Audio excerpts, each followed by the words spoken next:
Oke, selamat ketemu lagi di mata kuliah kompetensi pasif dan sosial jaringan. Untuk pertemuan berikutnya, ketemuan ke-11 ya, 3 pertemuan setelah UTS.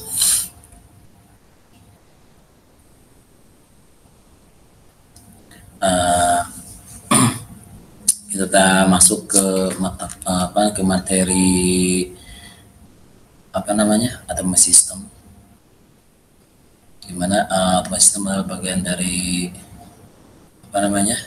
dari sub yang dari yang penting dalam pasif itu. Kemarin udah contact wire sudah, kemudian HCI sudah, intelligent system sudah, ACT sudah, nanti tinggal distribusi untuk hubungan antar di pasif gitu ya. Nah, di sini kita masuk ke autonomous atau sistem tertanam. Autonomous itu adalah sistem otomatis sistem otomatis yang dirancang untuk untuk perilaku tanpa yang namanya campur tangan manusia. Kemudian eksekusi untuk untuk proses yang bisa bisa dirubah ya. Kemudian bekerja di lingkungan yang dinamis dan deterministik ya. Kemudian mengembangkan modal perilaku lingkungan yang sederhana. Kemudian menggabungkan beberapa algoritma untuk mengatur lingkungan. Jadi artinya menggunakan suatu pengulangan, tutup artinya hanya di posisinya gimana caranya suatu sistem itu bisa set manajemen sendiri dengan mengontrol yang namanya di sisi internal di sisi internalnya, kemudian tanpa campur tangan dari luar. Sehingga kalau sistem perlu membutuhkan integrasi. Kemudian di tipe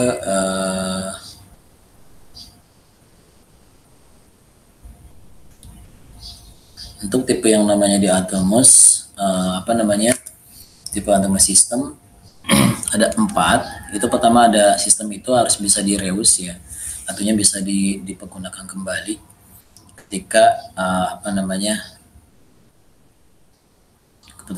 ketika yang nama sistem itu diperluas, menambahkan komponen yang baru gitu ya. Kemudian ada arsitektur yang digerakkan oleh peristiwa atau event driven arsitektur, dengan disetting dengan where konteksnya itu sistem secara otomatis. Jadi ketika ada yang nama event driver itu ya, ketika ada yang namanya pemacu dari luar, dari peristiwa di luar ya, sistem akan otomatis gitu deteksi. Jadi sistem itu di kontak wire di setting secara otomatis. Sistem otonom itu dirancang untuk berbagai tujuan campuran berbasis model lingkungan. Artinya sistem itu dibuat untuk berbagai macam layanan gitu ya, campuran itu. Jadi misalnya kalau ketika di smart home kan otomatis nggak cuma ngedeteksi yang namanya ngecek suhu ruangan ya, tapi semua yang namanya di rumah itu bisa semuanya diakses gitu. Jadi soal otomasi dengan model ya, lingkungan sesuai dengan kita fisikalnya apa gitu, objeknya kita misal mengambil rumah, berarti berbasis layanan di rumah tersebut itu gitu yang berbasis pasif. Otomatis ada yang nama sistem otonom, ada suatu ada melakukan sensor gitu ya, selalu otomatis mendeteksi. Kemudian sistem otonom itu dirancang untuk dikonfigurasikan dengan tujuan lokal untuk menentukan pelaksanaan mungkin atau tidak mungkin merupakan kendala global. Artinya bisa ditentukan konfigurasi ketika nanti ada penambahan kembali atau ada update terbaru gitu ya. Kemudian autonomous system dalam intelligence system dari AS itu layanan mesin aplikasi berteknologi maju yang mampu mempersiapkan dan merespon dunia di sekitarnya. Artinya apa? Dunia sekitar yang tergantung yang misalkan di sistemnya.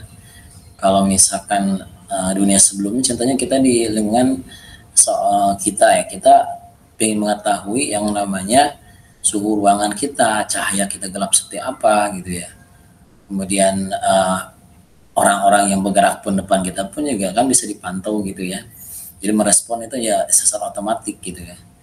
Ketika orang misalkan lewat ke rumah kita, kalau kita CCTV dipasang kan otomatis nih kita akan melihat ngerespon gitu ketika ya kita diintegrasikan ke sebuah sistem, kita bisa memantau dari jarak jauh gitu. Contohnya seperti itu, atau di apa namanya sistem otomatis itu sangat banyak implementasikan pada biasanya di yang paling gampang kita lihat di robot ya, robot industri, misalkan robot tangan gitu ya, otomatis dia akan melakukan biasa dikerjakan orang gitu ya. Dan robot itu juga cuma robot yang kita lihat seperti robot gitu ya. Seperti yang namanya apa namanya kita SMS misalkan ya, SMS ke apa ketika ada kuis di TV gitu kan ya, ketika kita ngirim kan otomatis balas gitu, atau reply itu dari robot gitu. Robotnya hanya bukan hanya berbentuk yang namanya apa seperti orang gitu ya, atau berbentuk yang namanya elektronik, tapi yang namanya sistem yang otomatis deteksi termasuk robot juga yang menjawab gitu. Ya, itu bisa ketika sistem itu apa di set, dikonfigurasi di kontak wire-nya itu ketika ada si user yang apa mengirim pesan ya otomatis balas gitu ya. Nah, termasuk ya di sini juga untuk yang di apa pengenalan wajah sampai saran belanja di Amazon. Ketika kita memilih salah satu barang ya sejenis, muncul lagi barang yang lainnya gitu. Itu kan termasuk robot juga, termasuk yang namanya automatic system. Jadi artinya ya di sistemnya dia menggunakan berdasar algoritma, misalnya contohnya mengambilkan a priori gitu untuk merepresentasikan barang yang sejenis mesti dijual atau merekomendasi barang yang lainnya. Atau misalnya di YouTube kita tadi tiba-tiba aku ada apa namanya video-video yang sejenis sama kita, itu sama sistemnya itu udah automatically gitu ya. Nah, itu termasuk yang namanya autonomous. Jadi tanpa ada orang, ada orang kerja secara otomatis di jalan, otomatis detect ada kirim-kiriman apa gitu ya. Misalkan toko warung apa gitu ya, kita kirim ke iklan ke handphone gitu, kan otomatis gitu. Kemudian otomatis intelligence system itu juga apa namanya melakukan fungsi berguna di dalam tujuan yang inginkan dan pengetahuan saat ini. Jadi artinya tergantung yang fungsi kegunaannya untuk apa gitu ya. Untuk keadaan pengetahuan saat ini. Jadi kan orang-orang kadang pingin sekarang sesuai kerjaan itu dibuat secara automatically gitu ya, mengapa aplikasi berdasarkan pekerjaannya sekarang gitu. Yang dia kerjakan sekarang ya dibuat sistemnya gitu, dan sistem itu akan sama dengan yang biasa dikerjakan secara manual mereka gitu. Meniru proses dari kognitif bentuk seperti kita manusia, dan cara kognitif, cara berpikir, ilmu pengetahuannya kan makanya kan belajar dari pembelajaran learning gitu ya, si sistem gimana cara mempelajarin ketika ada input yang masuk, misalkan ada inputannya masuk gambar harus keluar punya gambar, jadi nggak sistemnya harus mengenali gambar itu, jadi yang sampai gambar yang kuda keluarannya anjing misalkan, yang seperti itu ya. Jadi menurut posisi manusia akan berpikir, ada thinking apa namanya ketika input, nanti ada thinking, kemudian ada acting gitu ya. Ketika dapat perintah diproses, kemudian ya sistem itu berinteraksi gitu, merespon atau melakukan atau acting. Kemudian mengolah informasi untuk mencapai tujuan, belajar melalui contoh atau dari pengalaman ya. Kalau menyesuaikan fungsi lingkungan yang berubah itu apa namanya berubah-ubah lingkungan jelas kemarin lah ya. Namanya untuk yang belajar pengalaman itu sebagai konsep yang machine learning, atau yang apa namanya belajar dari apa namanya bentuk pengetahuan gitu ya, seperti konsep yang data mining gitu ya, punya data luasnya itu berarti informasi yang banyak didapat, termasuk kita data dimasukkan, kemudian si apa namanya si sistemnya itu diberi wawasan, artinya diberi informasi yang akan diolah akan menjadi pengetahuan gitu ya. Misalkan kita punya suatu data yang di dalam Indomaret misalkan ya, kita pengen Indomaret itu pengen tahu itu barang yang paling banyak dijual atau dibeli paling banyak dibeli ya sama pelanggan, berarti kan dia akan apa belajar pengalaman, artinya pengalaman dari data yang ada, nanti di apa namanya dibuat suatu algoritma gitu ya, sistem komputernya di set seperti itu, misalnya menggunakan a priori misalnya ya. Jadi pengetahuannya bisa ketahuan, bisa muncul berapa banyak gitu yang barang apa aja yang sering banyak dibeli gitu misalkan.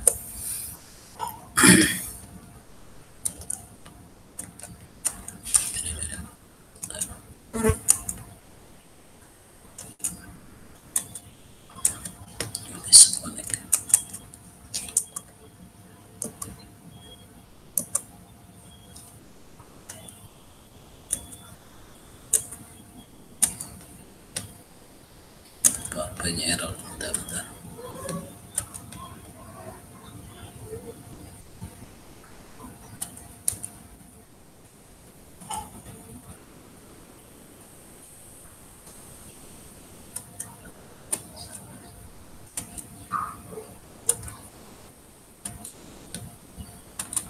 Gangguan, maaf nih, PowerPoint-nya error nih.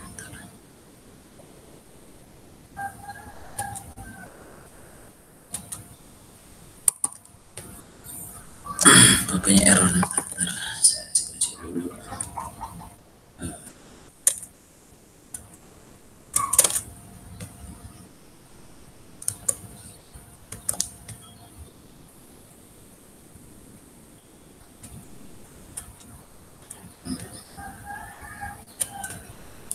PowerPoint-nya nih. Error nih PowerPoint-nya nih.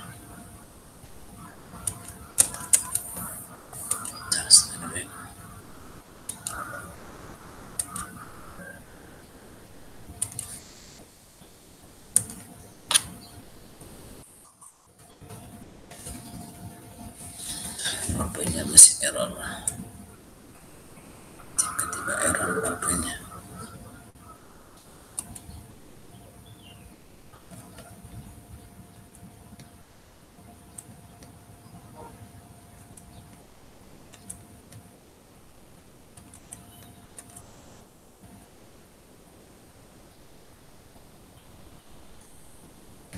Oke, lanjut ya. Tadi maaf tadi ada error nih PowerPoint-nya. Oke, kita lanjut ya. Tujuan otomasi itu intelligent system atau untuk pembuatan atau pengembangan sistem cerdas untuk melakukan tugas yang kompleks ya. Artinya apa namanya, sistem itu dibuat yang buat automatically itu sesuatu yang kompleks gitu ya, yang tidak simple, yang banyak memerlukan banyak orang yang ngerjakan gitu. Atau misalkan kalau dengan ngerjakan dengan sistem bahkan hasilnya akan lebih baik gitu ya. Seperti kalau ini misalkan kita di mesin nih ya, di mesin misalkan kalau kita seorang pengguna yang ngepak-kepak barang misalkan gitu ya, nah itu kan berdiri terus kan lama, kalau komputer kan lama ngepek barang set gitu kan dengan mesin gitu ya. Atau misalkan ketika ada kuis yang misalkan banyak banget orang, seperti butuh banyak kan, dengan satu orang juga bisa selesai, dengan sistem kan bisa digantiin. Seperti juga di jalan tol untuk palang pintu kan dengan tanpa dengan orang akan lebih juga waktunya lama gitu ya. Nanti ada kembalian, makanya sekarang dibuatin sih mengangkat TEF gitu ya, menggunakan mesin. Nah itu yang tujuannya yang satu dari autonomous gitu ya, dari untuk sistem otomatis. Dan pengembangan sistem cerdas juga banyak langkah pengembangan sistem baik berangkat keras maupun perangkat lunak ya, yang kompleks ya. Sistem masih membutuhkan banyak yang namanya perangkat gitu ya, atau lunaknya berintegrasi banyak gitu. Ketika kita bisa aplikasi yang cuma input aja kan nggak begitu banyak gitu ya, tapi kalau ketika di otomatis mengasih sensor dan semacam otomatis kan hardware juga lebih banyak gitu ya, termasuk yang namanya integrasinya. Beberapa pembuatan dan pengamatan meliputi akuisisi, pengetahuan data, analis tugas, penyampaian metode, kecerdasan, dan teknik integrasi kecerdasan. Itu beberapa tujuan dari apa namanya, sistem. Kemudian di sini untuk kecerdasan buatan sendiri ada beberapa algoritma yang bisa digunakan gitu ya dalam ketika kita membangun suatu mesin gitu ya. Bisa contohnya bisa menggunakan klasifikasi, mungkin Anda udah belajar data mining, di data warehouse misalnya data miningnya, atau ada udah yang belajar machine learning gitu ya. Ini ada beberapa algoritma yang bisa digunakan ketika Anda dalam kecerdasan buatan gitu ya. Di sini ada artificial neural network untuk prediksi ya, learning, kemudian chain clustering itu untuk apa namanya, untuk pengelompokan data. Convolutional network itu pengembangan dari artificial neural network ya. Ini bisa juga digunakan untuk ketika Anda melakukan yang namanya sentiment analysis ya. Analysis itu mengambil opini orang-orang yang misalkan negatif atau positif gitu ya, mengolah dengan algoritma data-data yang dapat misalnya dari orang-orang dari Facebook atau dari koran-koran online gitu ya, atau yang namanya dari Twitter dan sebagainya, bisa diolah kemudian kita cari itu akan apa namanya, mengalgoritma ketahuan apakah yang opini orang itu positif negatif misalnya. Karena network ini ada prediksi ya, kemudian bisa menggunakan Apple Logic dalam sistem ini bisa untuk keputusan juga ya, menentukan misalkan kadar kita menentukan panas dingin sesuatu ya, misal ruangan ada panas dingin, kemudian apa namanya, panas dingin atau apa namanya atau sedang, itu kan ada ukurannya gitu. Nah dengan di Fuzi itu bisa di setting gitu, apa namanya bisa diolah dulu gitu ya, dengan angka sekian masuk ke yang mana gitu. Jadi nggak sistemnya nggak otomatis kita apa namanya kita kira-kira datanya, tapi diolah dulu gitu dengan algoritma. Kemudian ada genetic algoritma biasanya digunakan untuk penjadwalan misalnya. Kemudian genetic algoritma, nah untuk reinforcement learning itu lebih, nah itu lebih robot IoT, lebih information learning yang dipakai ya. Kemudian substance properties gitu ya, untuk bintang seperti untuk menjadi sendiri, jadi perlu memodalkan sistem kompleks yang komponennya memiliki otonomi cenderungan untuk memelihara dan meningkatkan operasi sendiri dalam menghadapi gangguan lingkungan eksternal, misalnya komputasi otonom, komputasi organik, dan IIS, ya, information system, intelligence system, sorry. Di sini ada apa namanya substance property itu untuk di atomic system itu pasti dia sistem itu otomatis konfigurasi sendiri gitu, tidak membutuhkan yang namanya administrator. Kemudian regulasi sendiri gitu ya. Kemudian optimasi, safe tuning itu bisa apa namanya mencari-cari tuning itu kan mengatur ya, mengatur sendiri. Kemudian learning itu mempelajarin sendiri. Ya, seperti kalau kita udah dikasih algoritma, udah berdasarkan sistem kecerdasan buatan, pasti dia akan self learning gitu ya. Jadi mempelajarin. Contohnya mempelajari ketika kita salah jalan ya, si sistem itu kan ngerut nyari lagi jalan yang baru, kan mempelajari gitu ya. Kemudian deep learning di situ biasanya deep learning itu lebih yang namanya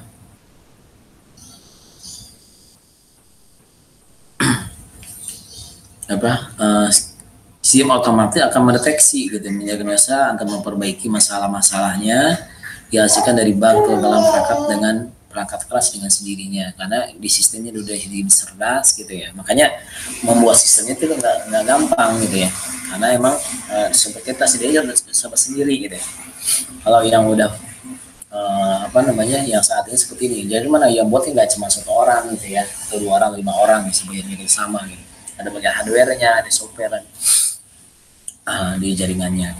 Kemudian ada bisa memproteksi sendiri ya. Kemudian self aware itu apa sih bedanya self aware dan apa namanya self aware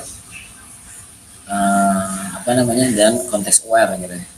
Kalau context aware itu menyediakan sistem harus seperti apa gitu, harus bisa automatically, harus bisa deteksi apa sistemnya. Kalau self aware itu lebih ke monitoringnya gitu ya, memonitornya. Jadi gimana caranya ini memonitor suatu sistemnya. Kemudian ada self infection sama self detection, kemudian ada self interest, organisasi, rating, evaluation, kemudian manage sendiri, mengatur governing itu apa namanya mengatur sendiri sama mengatur juga ya. Kemudian apa description untuk menggambarkan, planning, bisa menampilkan self testing gitu ya. Nah itu beberapa yang harus dimiliki ketika sistem berotomasi ya, atau mesin yang tertanam. Jadi udah semuanya udah ada seperti sendiri gitu ya, sesuai konteks yang namanya di pervasif gitu ya. Kemudian konteks aware sama self awareness yang saya bilang tadi, kompleks itu apa namanya dia beri fokus ke dalam apa namanya dari sisi lingkungan, user, physical, konteks gitu ya. Kemudian cara prediksi yang namanya sensor atau mendeteksi, penggantian signifikan dan sebagainya.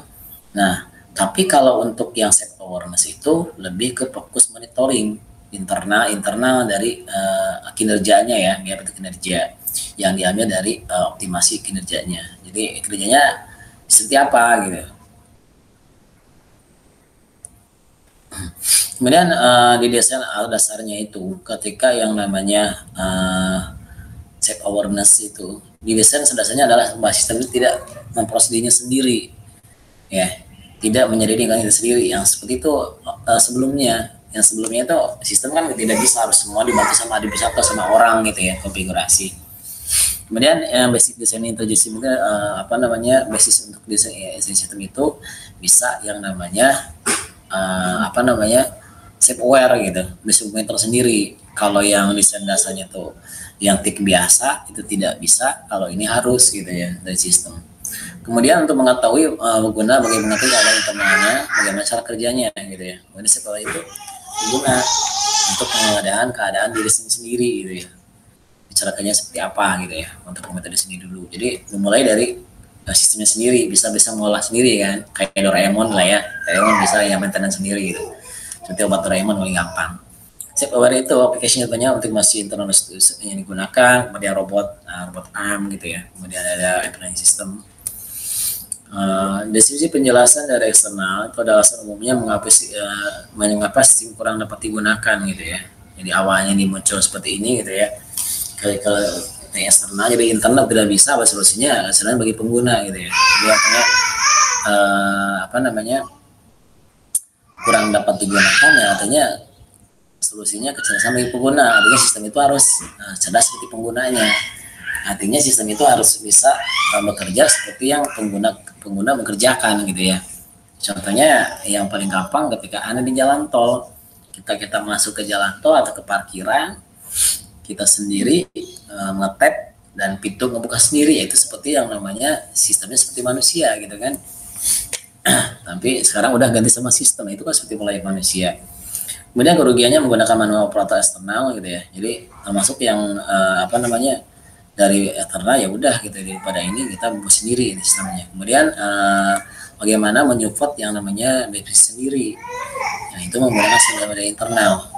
Kemudian hybrid, peralatan ternyari alamatnya misalkan URL, berada lingkungannya, misalkan semat kode itu yang kemarin contohkan yang pernah saya bawakan di pertemuan ke-4 atau ke-5 ya, lupa saya. Jadi ya untuk deteksi ketika foto ada nampil gitu ya, kita diambil sendiri, nanti URL otomatis akan nampil ke handphonenya gitu ya. Nah, kemudian reflection adalah proses di mana sistem dapat mengamati struktur dan perilaku sendiri gitu ya. Hanya pengembangan dari tadi awareness ya. Nah, di sini reflection jadi mengamati strukturnya sendiri. Alasan tentang ini mungkin memodifikasinya. Kemudian dapat informasikan berbagai bahasa pemrograman untuk menghubungkan antara level meta dan level dasar gitu ya. Jadi artinya bisa diintegrasi nggak hanya cuma satu pemrograman, tapi berbagai pemrograman gitu. Dalam bahasa relatif prosedural juga proses objek, ini adalah implementasi dari informasi sistem. Ada 3 komponen untuk relation policy itu, ada instrumentation, yaitu untuk observasi ya ketika pengambilan data gitu ya. Kemudian untuk tentang komputasi operasional ya, untuk ketika kita men-settingnya itu introspection. Kemudian kemungkinan modifikasi gitu ya, itu untuk adaptasi operasional. Nah, ini sistem arsitekturnya. Saya bilang tadi adaptation, introspection, instrument gitu ya. Kemudian untuk operation. Nah, ini mendukung refleksi komputasi dilakukan oleh sistem pada tingkat meta dengan operasi sendiri. Nah, dia bisa mengoperasi sendiri gitu ya. Kemudian ini adalah sistem reaktifnya disusun beberapa lapisan, beberapa tak terbatas ya, yang disebut lapisan arsitektur, merupakan menara refleksi arsitekturnya. Nah, contohnya di sini untuk meta level gitu ya. Di sini ada keterangannya untuk repetitive intensitas, kemudian untuk meta intensitas, kemudian untuk arsitektur, congressional action sama arsitektur action ya. Nah, ini dikatakan ketika dikatakan lebih jelas lagi. Nah, termasuk yang namanya alur ini digambarkan gitu ya. Sistem harus tahu gitu ya. Cara aktuator, sistemnya atasnya gimana, komponen-komponen yang terhubung dalam satu sistem itu, kemudian antar fault gitu ya, itu udah bisa ini, makanya semua diprogram. Jadi komputer itu bisa sistem itu bisa sesuai yang set start tadi gitu ya. Bisa set configuration gitu ya, adaptation, set aware, dan banyak lagi yang tadi kita set tadi ya. Kemudian automatic computing ya, ini konsep di mana komputer bahasa sistemnya itu untuk memiliki kemampuan set management, atau dalam arti umum memiliki kemampuan untuk memperbaiki diri sendiri ya. Udah, kemudian contohnya harddisk server penuh, maka otomatis server akan mengantisipasikan harddisk cadangan. Jadi ketika udah penuh gitu ya. Nah, kayak sekarang kan kalau kita ya nggak mungkin ada satu harddisk gitu ya. Nah, saya pernah lihat ke server dulu di IBM ya, ada namanya blade servernya. Jadi ketika ini rusak ya dicabut, karena yang lain tinggal dipasang lagi ya otomatis gitu. Dia tinggal kayak slot gitu kan. Seperti misalkan FB ketika dihack kan ada beberapa server di beberapa dunia ini. Ketika ini dihack dia langsung dimatiin ininya. yang seperti nanti otomatis nyalain yang seperti yang berikutnya gitu, jadi nggak akan sampai mati gitu ya. Yang bisa dihack itu yang lainnya, kalau misalnya hack Facebook ya rata-rata ya biasanya username-nya itu diambil karena emang karena salah link gitu ya, linknya salah gitu, intinya dikasih penipuan link, kita klik ya ternyata kita bukannya masuk ke Facebook tapi masuk ke link yang lain gitu. Kemudian komunitas otonom pasti melalui analogi dengan sistem serat tubuh manusia seperti kayak manusia.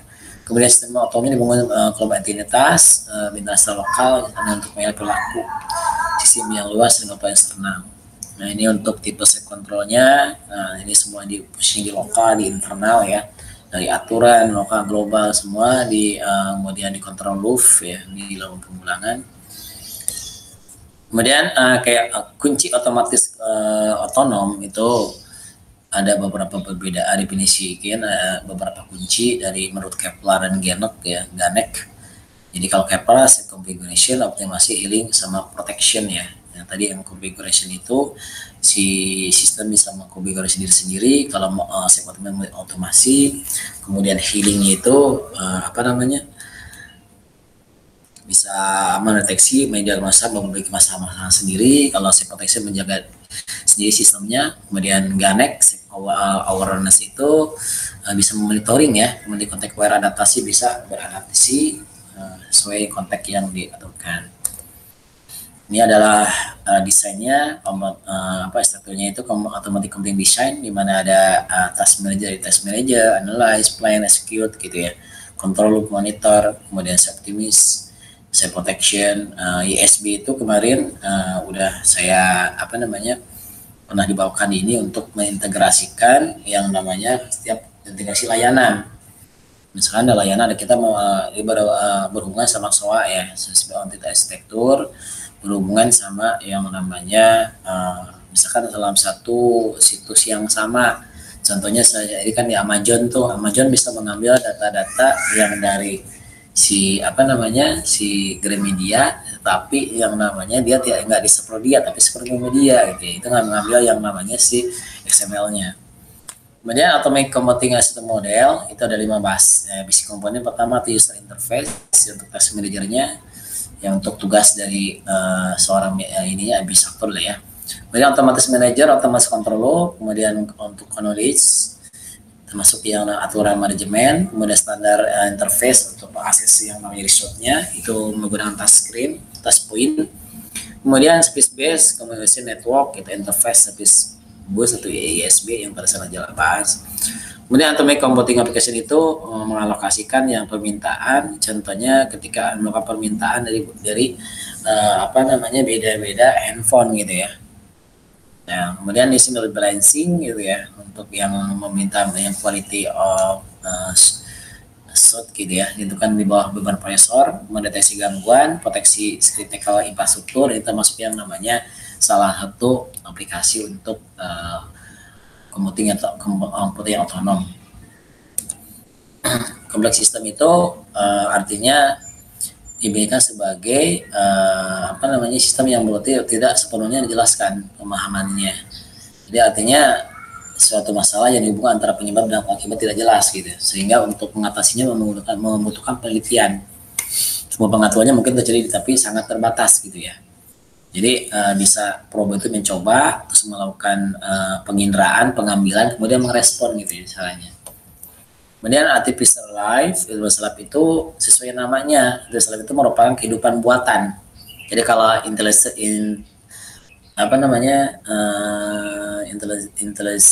sedang buatan, dan ini adalah artificial intelligence atau kecerdasan buatan. Jadi gimana komputer itu dibuat selayaknya manusia. Kalau ini artificial life gitu, merupakan kehidupan buatan, layaknya kecerdasan buatan, tapi hidup buatan ini juga dinamakan pada alat elektronik gitu, bukan manusia. Sistemnya meniru kehidupan alam, dicirikan sebagai berikut ya, memiliki masa hidup yang terbatas ya kan, seperti kayak manusia kan terbatas ya, lahir dan mati gitu. Kayak meniru gitu kan ya. Gunakan reproduksi selektif gitu ya. Reproduksi mau produksi ya. Kemudian mereka mewarisi beberapa sifat ya orang tuanya ya, kalau program kayak inherit ya. Mereka menggunakan super progress, evolusi, mereka mendukung kemampuan berkembang dalam jumlah menguasai ruang habitat, dapat menanggapi rangsangan. Nah, ini contoh, ini seperti manusia gitu ya, seperti alam alami kita gitu ya, kehidupan buatan. Ini contohnya, dia ada seorang peneliti membuat suatu komputer kuantum IBM Q4 ya. Ini membuat siklus kehidupan mini yang mampu membawa berbagai sifat dalam kehidupan nyata ya. Nah, ini melibatkan reproduksi gitu ya. Reproduksi, evolusi, bahkan kematian. Berharap kehidupan buat ini mampu menjelaskan asal mula kehidupan nyata. Katanya tujuannya itu ini, berharap kehidupan buatan yang mampu ini badan penelitian. Nah, ini contoh untuk artificial life gitu ya. Alatnya kan elektronik juga kan. Kemudian contoh step aware dalam smart home gitu ya. Intinya itu komputer ada intinya dari solusi kecerdasan rumah dari smart home ya. Jadi ada service computing atau service oriented arsitektur gitu, itu paling penting. Makanya ketika tugas Anda nanti yang lupa ada loanya didefinisikan si SOA-nya. Jadi perangkat itu sebagai layanan dicari jalan secara lokal atau jarak jauh, artinya si aplikasi itu, si sistem smart home itu harus bisa dicari, dijalankan secara kita masih di dekat-dekat rumahnya atau di luar ya, luar jaringan, jauh gitu ya, bukan di rumah, misalnya kita di kampus gimana gitu ya. Pendidikan apa sih pemrograman sesuai menjadikan fasilitas teknis, jadi pemrograman sesuai dengan konteks where-nya. Rekomendasinya berbasis layanan itu menyediakan sejumlah fasilitas termasuk penemuan layanan, publikasi, penjadwalan, tindakan, penyebaran data. Ya, berdasarkan dari objeknya. Ini kan saya smart home. Berarti di smart home ini bisa ada penemuan layanan apa aja sih kita bisa dilakukan di ini. Kita menggunakan smart home gitu ya. Tergantung kita butuhnya apa, layarnya apa. Publikasi bisa dilihat, bisa dijadwalkan tindakannya, penyimpanan datanya bisa disimpan kan. Layanan mungkin sesuai dengan perangkat seperti lampu gitu ya, misalkan layanan lampu gitu ya, lampu kita mau liatin lampu nyala atau enggak atau matinya gitu ya, atau masih redup gitu ya, itu melakukan sensor berarti kan. Seperti iluminasi di ruangan. Ini contohnya banyak platform yang berbasis menyatakan beberapa jenis fasilitas manajemen sehingga konteksnya apa yang diperlukan ya, contohnya ya untuk privasi platform nih ada komunikasi fasilitas, konteks fasilitasnya, kemudian misalkan di sini bisa koneksi nih ke misalnya cuaca gitu ya, untuk mendekar kesehatan sama perusahaan company dari rumah misalnya. Middleware, ingat ya, middleware itu adalah penghubung antara aplikasi dan hardware. Kemudian konteksnya biasanya sebagai 4 tingkat pelengkap, yaitu ada akuisisi, modeling, listening untuk memproses ya, kemudian dissemination itu untuk menampilkan ya, mendistribusikan. Jadi tahapannya ada 4, itu ada akuisisi, mengambil data dulu, menghubungkan heterogen itu data yang sumber, data-data yang berbeda sumber gitu ya. Kalau homogen itu yang yang satu sumber, kalau heterogen berbagai sumber. Jadi berbagai sumber, gimana cara ambil datanya, dikumpulkan, disinkronkan. Modeling di sini akan mempresentasikan, kemudian akan memproses, kemudian diterjemahkan dan dimodifasi gitu ya. Nah, kemudian untuk memprosesnya di bagian reasoning. Nah, ini sebenarnya untuk menampilkannya. Kemudian saya loop dari software basic loop ya, untuk diaplikasikan ini adalah softwarenya. Jadi modelnya itu ketika ada sensing, pengambilan, kemudian reasoning yang untuk memproses, learning itu ketika gimana caranya chip itu memberkes sendiri gitu ya. Kemudian selanjutnya acting. Jadi seperti itu intinya, ada lingkungan, tujuan, sama struktur internal. Nah, ini contohnya untuk communication layer-nya, interaksi dengan dinamik untuk berbagai sumber yang beda-beda ya, untuk atau seperti perangkat, platform pasif atau web service. Kemudian konteks layer-nya menyediakan informasi yang interest untuk aplikasi dirunning-kan. Kemudian aplikasi layer itu berisikan aplikasi code diharapkan untuk fokus dalam aspek bisnis gitu ya. Ini adalah software konteksnya. Konteks-ware itu ada komponen, kemudian software komponen itu ada reasoning, goals, result, dan runtime arsitektur ya. Nah, ini ada di sini ada communication. Ini goal modelnya sama arsitektur modelnya. kemudian monitoring sendiri, ya, manajemen, makanya kan saya ya, bisa memonitor. Jadi kalau untuk layer otomatis itu manajer itu membangun sebuah runtime berisikan dari yang namanya model, ya, membutuhkan yang namanya API layer, kemudian model membutuhkan yang namanya demand untuk komunikasi layar, kemudian arsitektur model itu membutuhkan yang namanya runtime-nya. Nah, di sini ada di penelitian saya ambil ini berdasarkan di konteks layarnya. Nah, ini referensi yang digunakan dari dari materi ini ya, termasuk yang smart device improvement ya, yang tadi pakai dari buku yang pernah saya share. Oke, mungkin itu yang saya bisa sampaikan untuk materi ini. Kalau ada pertanyaan silakan nanti kirim, bisa di tanya di grup WA atau di Google Class. Nanti tugasnya akan menyusul ya setelah ini. Saya lagi mau ini dulu. Maaf saya nggak bisa hari ini nggak bisa online karena emang harus ada acara hari ini. Oke, terima kasih semuanya. Mohon maaf ada salah kata. Selamat pagi semuanya. Wassalamualaikum warahmatullahi wabarakatuh.